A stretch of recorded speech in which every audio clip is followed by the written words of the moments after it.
നമ്മളൊരു 1 lakh phone EMI വാങ്ങുന്നത് കണ്ടിട്ടുണ്ട്. പക്ഷേ ഒരു ഫോൺ ലോൺ ക്യാഷാക്കി മാറ്റുന്നത് കണ്ടിട്ടുണ്ടോ? റീസെൻ്റായിട്ട് സൗരവ് മുഖർജി ഒരു പോഡ്കാസ്റ്റിൽ ഒരു ഇൻട്രസ്റ്റിംഗ് ഒബ്സർവേഷൻ ഷെയർ ചെയ്തു. ആൾ മാസലെസ് ഇൻവെസ്റ്റ്മെൻറ്റ് മാനേജറിൻ്റെ ഫൗണ്ടറാണ്. റിസർച്ച് ബേസ്ഡ് ഇൻവെസ്റ്റിംഗിൽ പേര് കേട്ടയാൾ.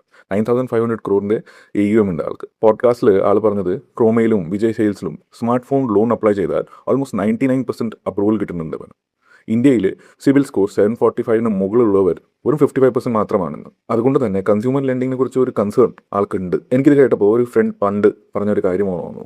കേരളത്തിൽ ഇലക്ട്രോണിക് ബിസിനസ്സിൽ വർക്ക് ചെയ്യുന്ന ഒരാളായിരുന്നു. ആൻഡ് ഒരു പ്രത്യേക പ്രാക്ടീസിനെ കുറിച്ചാണ് ആൾ പറഞ്ഞത്. ഇമാജിൻ ചെയ്യൂ, phone price 1 lakh, loan approve ആയി, ഫോൺ വാങ്ങിയാൽ അത് അപ്പോൾ തന്നെ വേറെ ഒരാൾക്ക് 90,000 വിൽക്കുന്നു. ബയർക്ക് 10,000 ഡിസ്കൗണ്ട്, സെല്ലറിന് 90,000 ക്യാഷ്.